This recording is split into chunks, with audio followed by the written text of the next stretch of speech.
who you know who is a classmate friend of yours. He has been with us here since 6th grade. And it is very important for you to give him your undivided attention. You need to be quiet. For him to get up and speak in front of his peers takes a lot of courage, and he has a lot of it. But you need to give him the same respect that he probably gives you as his friends. Okay? So I'd like to take this time to introduce Carter Bennett.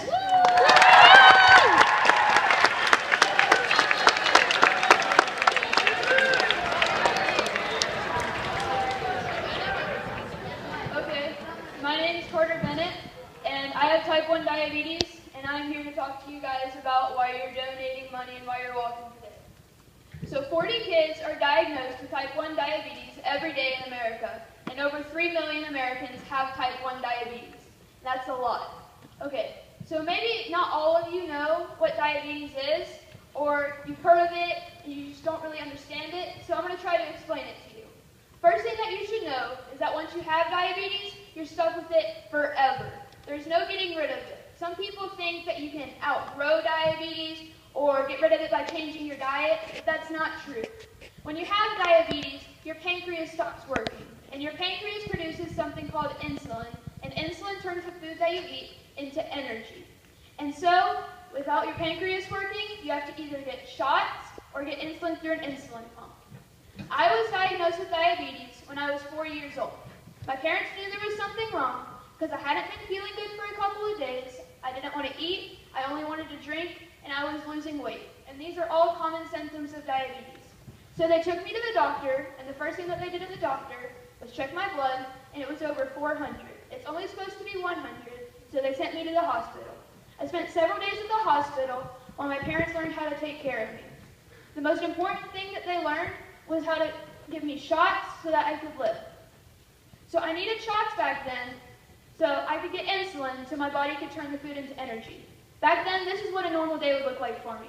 I'd get up, and I'd eat some breakfast, so I'd get a shot. Then, I'd go to school, and we'd have snack time, but then my lunch would be high from eating breakfast, so I'd have another shot.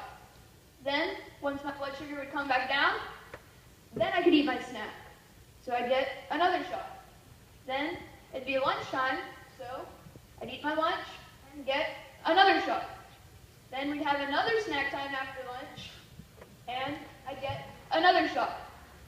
Then I'd go home, and I'd eat dinner, and I'd get another shot.